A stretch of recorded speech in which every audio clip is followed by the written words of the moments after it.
I can honestly say, and I've said it before, he hasn't had a match yet that hasn't been just an absolute banger. So as a wrestler, I've got respect for the guy. Like I don't understand. He's got all this stuff going on, and I don't understand all these people that just run out and try to support everything he does. And they try to do try to get their prime drinks all the time, and that's good. Of course, everybody knows.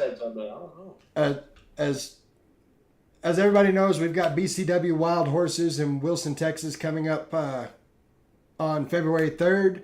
And in preparation for that, next week, live on the Not Your Average Mark Wrestling Podcast, we will have the one, the only, Exodus Prime as our special guest. AEW star. You don't have to. Please just let me finish the conversation. I don't want to do this. I don't. No!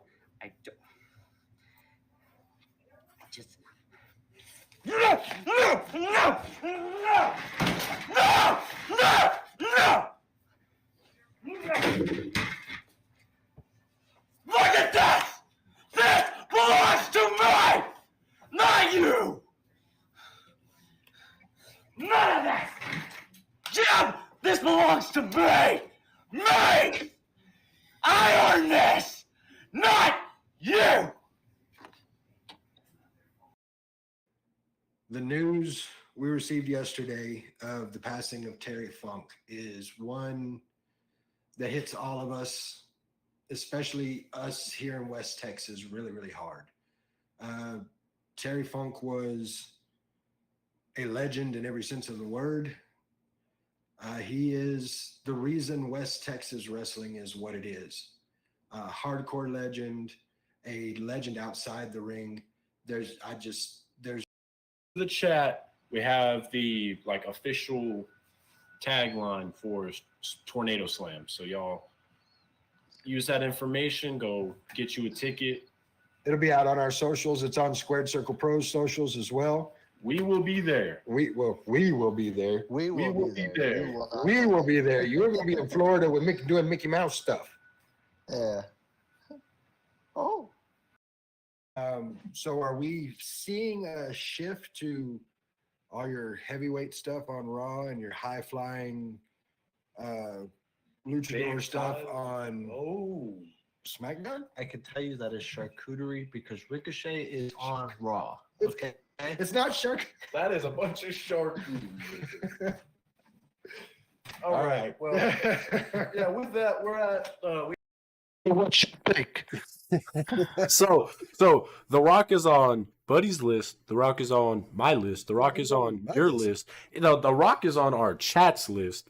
The real question that we need to ask the Not Your Average Mark Wrestling Podcast is, can any of us here smell what The Rock is cooking? It doesn't matter if you smell. Oh my goodness, it doesn't.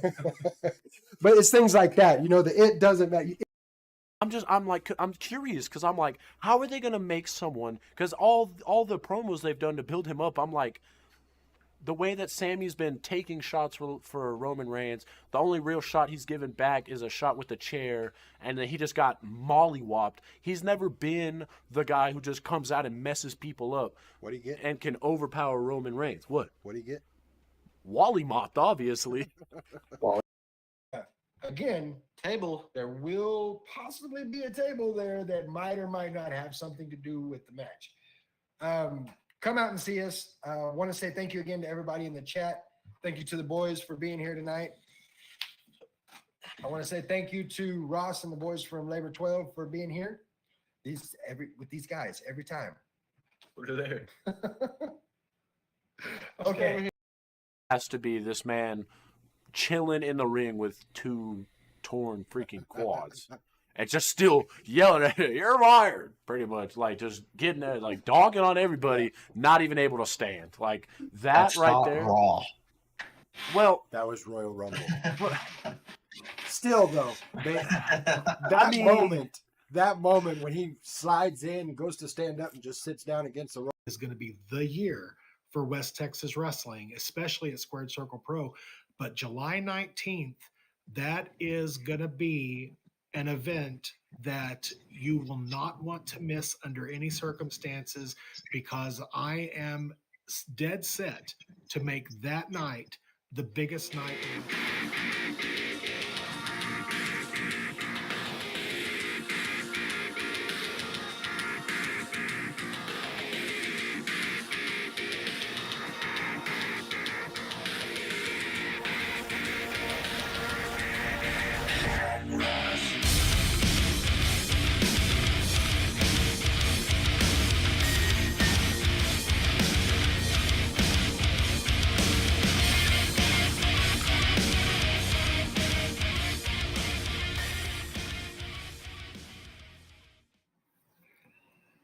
What's up, everybody? Welcome to tonight's episode of the Not Your Average Mark Wrestling Podcast. I am your host, the tutorial boss, the one and only Guapo, and I know what you're thinking right now. Guapo, that does not look like Sam Stackhouse, and you'd be correct. That is not Sam Stackhouse. Had a little bit of an issue there. Sam will be with us next week, but I do have the man himself, the myth, the legend, and the guy that taught Jim Crockett everything he knows about wrestling, Rick Elzy. Rick, what's up, brother? Look, I love the accolades, but that last one's a bit too much. I'm just saying, man. I'm putting it out there like it is. Hey, we got a full show tonight. I can't wait to jump into it. Before we do, we got to throw some thank yous out there. Want to say thank you to Ross and the boys from Labor 12 for our intro outro music. Track's called Head Rush, album's called Monsters. If you haven't checked it out, it's been over a year. What the hell? Go listen to the album. You'll be glad you did. You'll be like, Guapo, thank you for telling me to listen to this album. That's the way that'll work. Want to say a big thanks to Joe and American Legacy for our merch. We've got our Not Your Average Mark caps. We've got our skull caps. We've got our beanies. And soon to have our Click All the Things Not Your Average Mark Wrestling Podcast t-shirts. I want to say thank you to J-Rebs 3D Printing, my boy Cameron out in California, making things like this happen. If you've got a logo, you want to get a light box made with it, he is the one to check out. You can check that out at jrebs3dprinting.com. Thank you to Heck Yeah Radio for setting us up with a button on their page. If you miss one of our podcast, you can go to heckyeahradio.com. You can click on the button that says Not Your Average Mark, and you can catch our audio podcasts. I want to say thank you to Blind Ambition Studios for all the awesome graphics. And of course, the reason we're able to do all this, the way we're able to bring it to you, big thanks to the guy. He has done some major work, and you can check it all out at our website, www.notyouraverage.mark.com. Make sure you're checking that out. Let's jump into this week, Rick, because it has been one. Yeah, it has. So we'll start it off right. We'll start off with some SmackDown.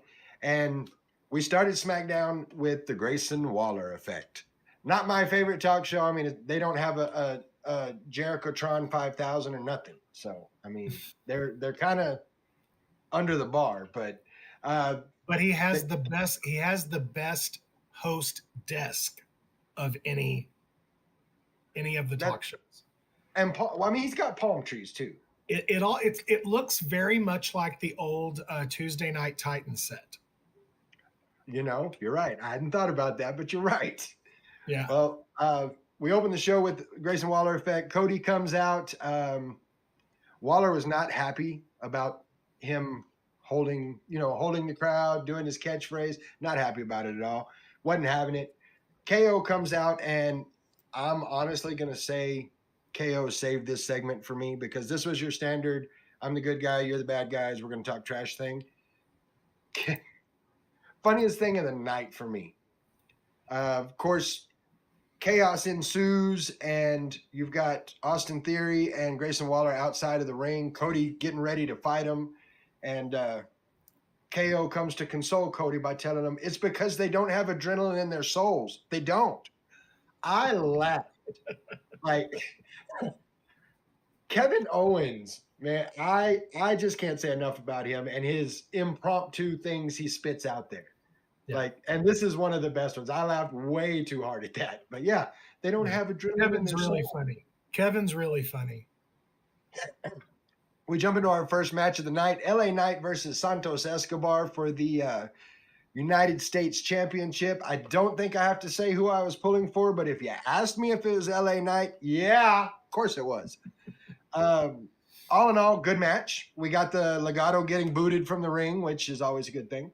We got the good back and forth. They really let Escobar shine in this one. Not that he needs to be let to shine, because the man is lucha royalty, Mhm. but they let him shine in this one, and I like that. And you know, Knight had to fight back, so he was on the defense most of the match. Hits the BFD, gets the win. And what I really liked about this one is they didn't cram it all into one match. Like, they let this one breathe, and they're letting this one cook for bigger matches later on, and I like that. Look, everybody came out of this match looking good. Yes. So that's all you can hope for. That's all you can hope for. Our boy LA Knight, still the United States champion.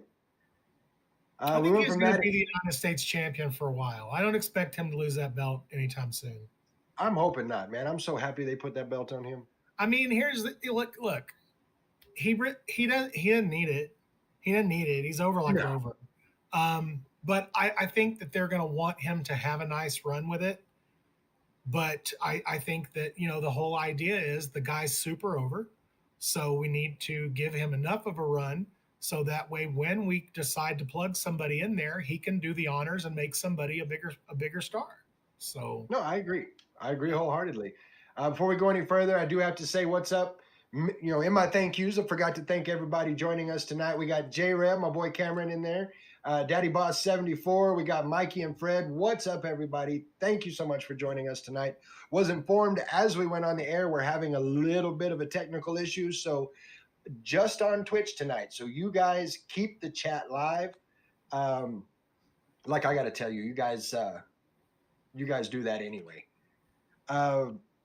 Getting back to it, we go into a match. Naomi, Bianca Belair, Jade Cargill versus Alba Fire, Isla Dawn, and Blair Davenport. I was a little let down with this one, I'm not going to lie.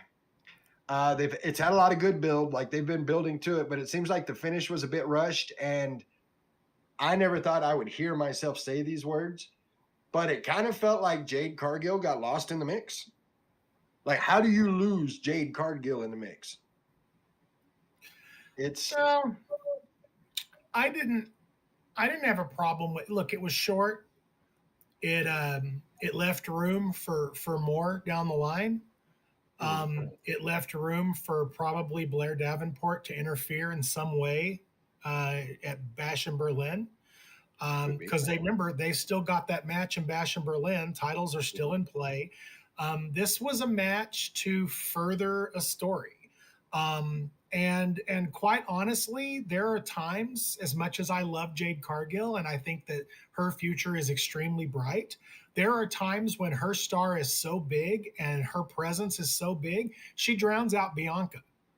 And True. so, That's very true. and I think that obviously the end game for what is happening here is Jade versus Bianca in some form or fashion.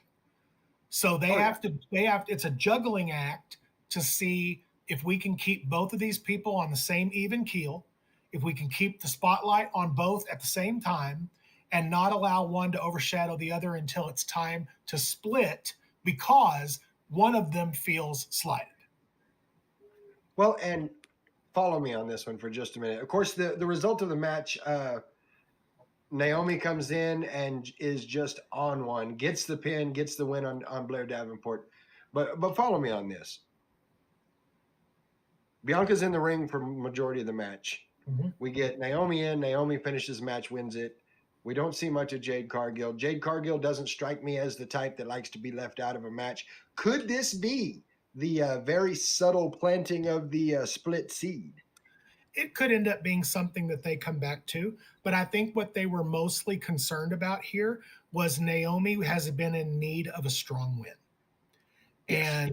And since Jade and Bianca and the Unholy Union are going to pay off whatever they're doing in Berlin, that Blair's the obvious odd person out. So Naomi gets that pin so she can have a strong moment. I think that everybody in this match did exactly what they were meant to do. And if they come back down the line and there's some type of thing they can show us that makes it look like Jade wasn't very happy about something, then great. Great. I that's what I love, because every step they take in WWE, they're throwing little seeds out, and they can always come back to them. And I think it's awesome. And those cameras are always rolling, and there's at least 4 or 5 angles. They're watching everything. And, like I'm sure we'll talk about when we get to Raw, the moment with Xavier Woods, a couple like last week, when you see when someone like they're taking people's facials in the middle of matches and they're using them to forward stories. So, Yep. I mean, they are thinking about everything. And it's got us thinking about everything, which I love even more. One thing of note for those keen-eyed fans that were also paying attention to the Olympics, Jade, Bianca, and Naomi all wearing outfits that were a nod to Olympic champion Simone Biles. Thought that was really, really cool. Yep. So good on them for that. That was a really nice moment. We get the Bloodline versus the Street Profits for the tag titles. This one started a little weird for me because we already knew we were going to get the Bloodline putting the belts on the line against Street Profits, but really wasn't expecting Solo to come out and tell Jacob Fatu, hey, give the belt to Tonga Loa, which he did begrudgingly, I think, and then named him Solo's personal enforcer. Like I wasn't really expecting that. It's going to be, I mean, making him the enforcer is a good story, I guess. I mean, I 100% think this was all done to keep or to protect Jacob's injured leg. I think that a lot of this has been because something has been up with Tonga Loa. And because he was originally, he was what? I said, I'm not even going to get into some of the things that are wrong with Tonga Loa. Well, no. Look, Tonga Loa doesn't have best timing, and that's something that they're working on with him.